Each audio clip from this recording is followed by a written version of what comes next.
Czemu Kasiaby zażywają tobaka, to je ciężko powiedzieć.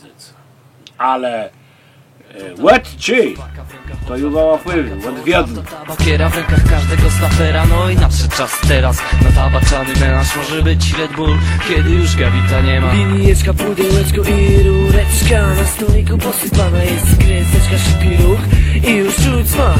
Mawę i tabak, to czarnula robi ze mnie swoistego króla. Drugie podejście do czerwonego Red Bulla. Ale szum mula poprawiam sobie jeszcze raz i jest mi lepiej.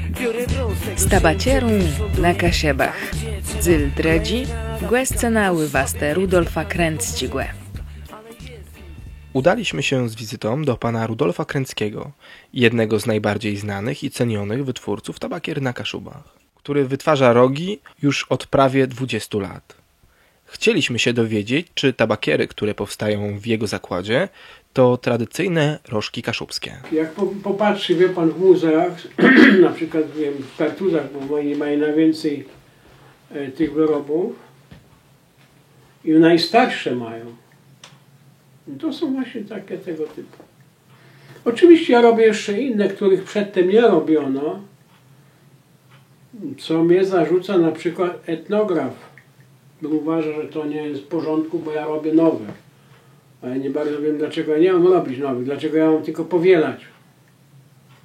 Ja używam tej samej metody, tego samego materiału, tylko jeżeli ja widzę, że w tej tabakierce można zrobić coś podobnego, coś lepszego lub coś ładniejszego, to dlaczego nie będę robić? Przy rogach bydlęcych bardzo dużo czasu trzeba poświęcić na szlifowanie, polerowanie, bo on jest normalnie brzydki. Wtedy, kiedy go krowa nosi na głowie. Natomiast przy rogach zwierzyny leśnej absolutnie się nie poleruje, nie szlifuje. Bo to właśnie ta cała kora tak zwana zewnętrzna, to jest to właśnie piękno w nim. I tam nie robi się nic, tam się nic nie wygina, bo to się nie da wygiąć. To się bierze te kształty naturalne, które tam są u jelenia czy u Daniela. Natomiast tutaj nie, on jest bardziej miękki, róg bydlęcy, łatwiej się go obrabia i daje się go trochę formować. Nie tak jakby człowiek chciał, ale daje się. A róg jelenia nie, on pęknie po prostu. A go na siłę będzie wyginał, to tam troszeczkę może by go zdeformował, ale wiele nie. To jest zupełnie inne narzędzia są potrzebne i inna metoda obróbki. Ja dobrze o tym wiem, dlatego że mój brat zajmuje się wyłącznie rogami jelenia, łosia, Daniela, a ja się zajmuję prawie wyłącznie rogami bydlęcymi. I on mi namówił, mówi, słuchaj, tam jest taki facet w Sierakowicach, on chce kogoś nauczyć, a nikt nie chce. To był pan Petk. On miał tam, nie wiem, czy on miał synów, w każdym razie chyba miał. Miał na pewno zięciów i miał wnuków, ale niestety nikt się nie chciał tego podjąć. U niego Roszman był też i inni byli. Ja pierwszą tabakierkę robiłem tydzień czasu. Jeszcze na końcu tak wyrzuciłem. A ile teraz panu zajmuje zrobienie takiej tabakiery z prawdziwego drewna? To zależy, proszę pana, bo zawsze mnie o to się pytają, a my się nie chce, wie pan, po prostu przeliczać tego czasu, dlatego że ja bym musiał liczyć cały czas, cały cykl trwania tego, czyli jak ja jadę po rogi, ja je przywożę, wtedy ja je muszę wygotować, wtedy ja je muszę wysuczyć, muszę je przebrać, muszę je obciąć i wtedy znowu dzielę sobie na to, na tamto, wtedy gotuję je, płaszczę, zakręcam, suszę, wtedy następnie dopiero zaczynam je obrabiać. Nie? Wie pan, ja wiem, ile by to wyszło, nie wiem. Czasami wychodzi, wie pan, tak, że jak ja na przykład robię 4-5 sztuk, no to czasami wyjdą 4, a czasami wyjdą 2. Ta pękła, ta się przedziurawi. No nie wiem. To tak, ja nigdy sobie nie dawałem trudu dokładnie liczyć, ile mi ta tabakierka wyjdzie, nie wiem. Chcieliśmy się też dowiedzieć, jak wygląda praca z takim rogiem oraz jakich narzędzi nasz gospodarz używa. To są bardzo proste urządzenia, te, które kiedyś używano, bo to płaszczono rogi na pniu. W pniaku były wycięte takie kliny i tam się wkładało róg gotowany i później się klinem drewnianym go dobijało i on się spłaszczał. Natomiast zaginać się zaginało w madle. Ten rozgrzany czubek rogu wkładało się w madło, ściskało go i skręcało się go do dołu, żeby wyszedł ten. No, później już była taka prosta maszyna do tego, że się wkłada ten róg i tam taka w kształcie kosy jest taka prowadnica, która przez pokręcenie się zagina i to zagina. No, po prostu jest jakby bardziej równomierne wygięcie i no, nie jest może tak ciężko, nie? Łatwiej po prostu go zagiąć. Natomiast nie ma generalnie takich narzędzi, które by były, ktoś wymyślił do lekarstwa. To są wszystko narzędzia, które już dawno były do innych celów, czy u kowala, czy u ślusarza, czy u stolarza. Natomiast ja używam tutaj takich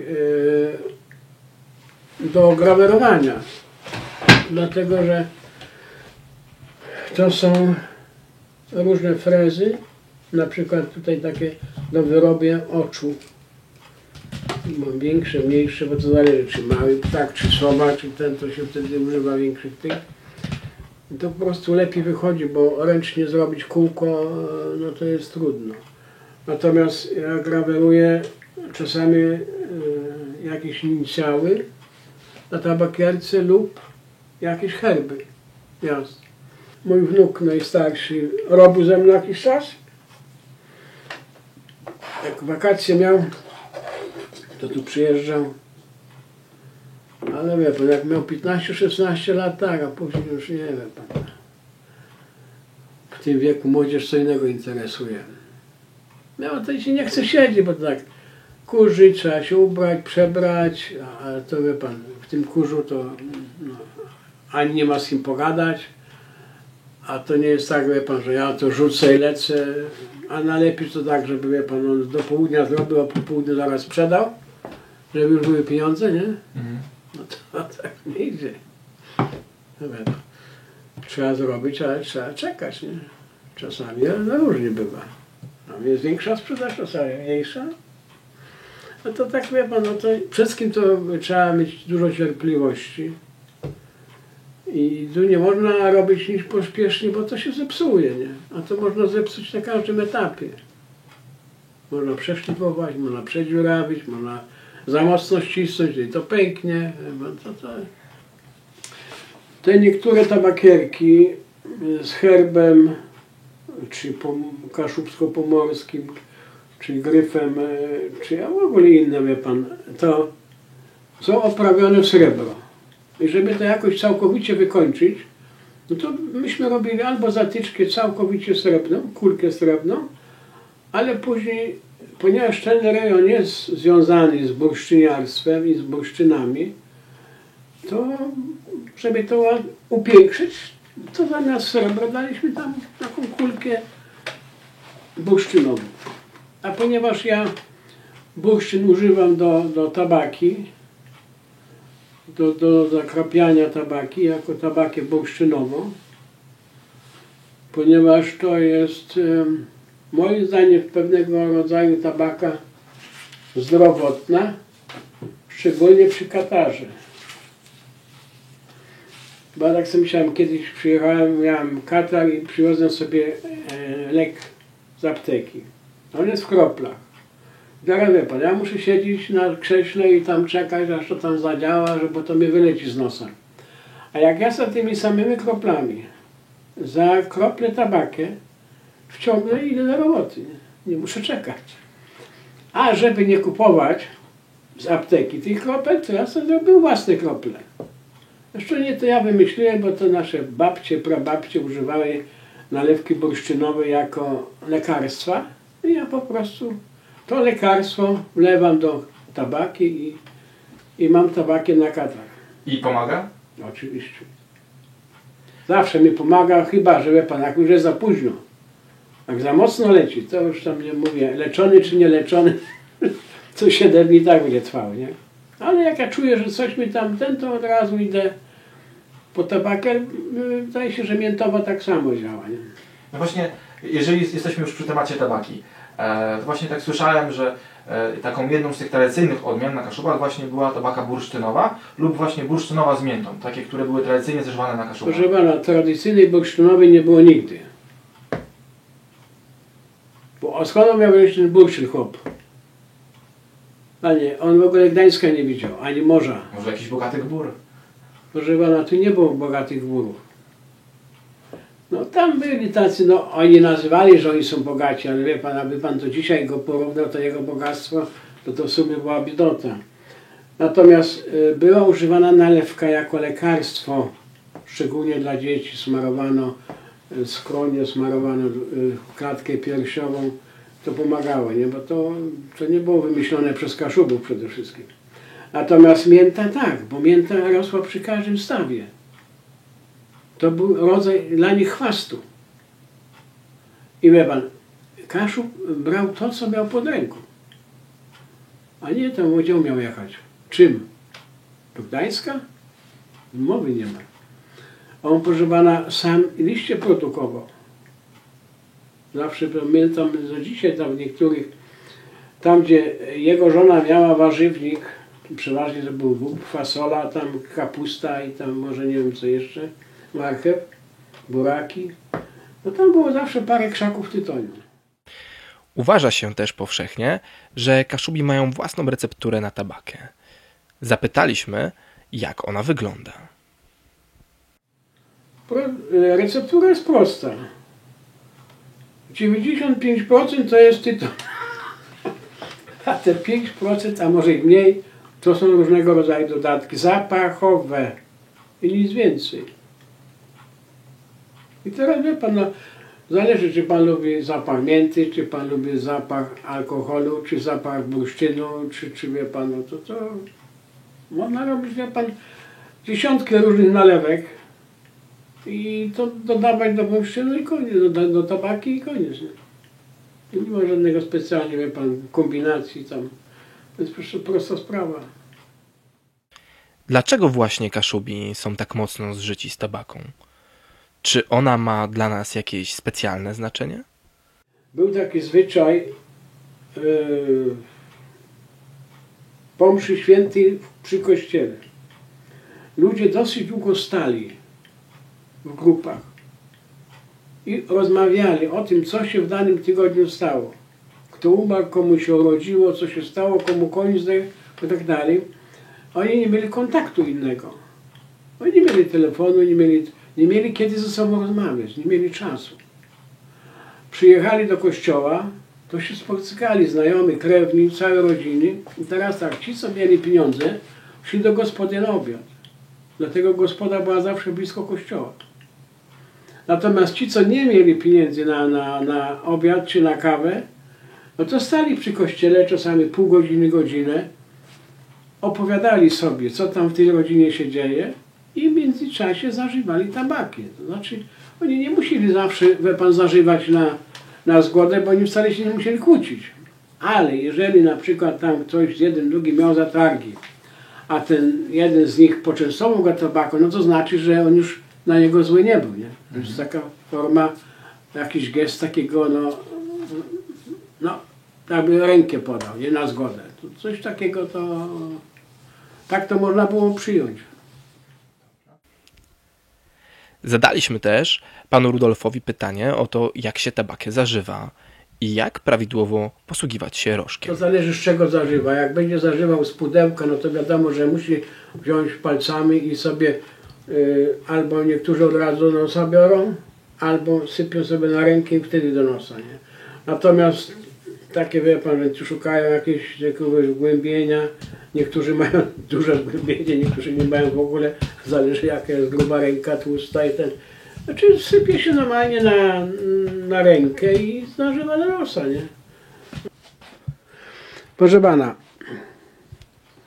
po wyciągnięciu korka, obojętnie zamknięcia, czy to będzie skóra, czy to będzie drzewo, czy to będzie cokolwiek, jeżeli się to wyjmie, to żeby zażyć tabaki, to trzeba zatrzymać ją przed ręką. I wtedy ona poleci. Jeżeli my tak robimy, no to jak ona ma lecieć?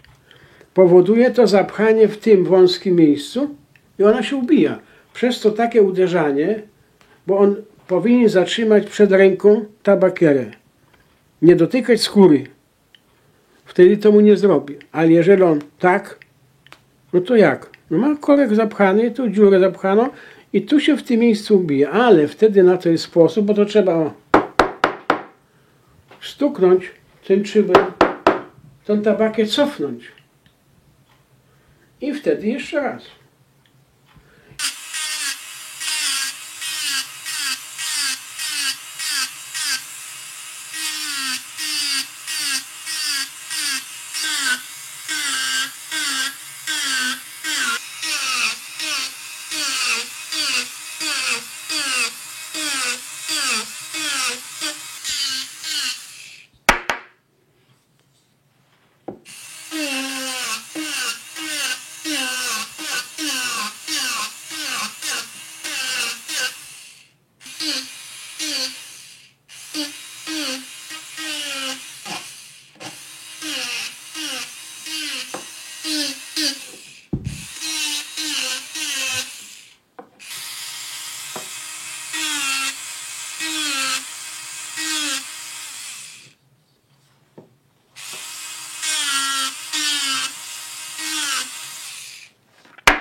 No i gotowy. I on jest już gotowy, można z niego tabakę zażywać, tak? Przedtem też można było. Tylko że on nie miał ani oka, ani piór.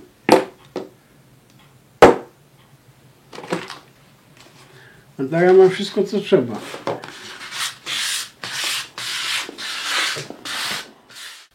A jak wygląda przyszłość zażywania tabaki na Kaszubach? W którą stronę my jako Kaszubi zmierzamy? Dziwi mnie trochę, śmiać mi się chce, jak ja jestem na jakichś jarmarkach. Przychodzi tatuś w pana wieku z chłopcem i mu tam pokazuje tam, ale nie bierze tabakariką, wiesz, to się tak sypało, to się zażywało. Ja mówię, panie, po co pan mu to gada? Niech pan sobie nasypie tabaki przy nim. Oryginalnie. Pan zażyje, pociągnie. Nie, ja mówię, to po co pan mu to gada? No pan się boi, że pan nos urwie. On mu opowiada tego, ja mówię, proszę pana, ty nie lepiej wziąć tabakierki ode mnie ze stołu, posypać sobie, pokazać chłopcu, jak to faktycznie wyglądało i niech chłopak zobaczy, jak tata reaguje na zdarzenie. No to nie. Ale tak jest większość, tak robi. Czasami przychodzą z takimi małymi i dadzą im zażyć. Nawet już to nie o to chodziło. Tata ma mu oryginalnie pokazać. To nie. To wy. Co my tu gadamy o tradycji? Otwarta tabaka to otwarta tabakiera w rękach każdego snapera. No i nadszedł czas teraz na tabaczany melanż. Może być Red Bull, kiedy już gawita nie ma. To tabaki, tu suwaka w rękach. Otwarta tabaka to otwarta tabakiera w rękach każdego snapera. No i nadszedł czas teraz na tabaczany melanż. Może być Red Bull, kiedy już gawita nie ma.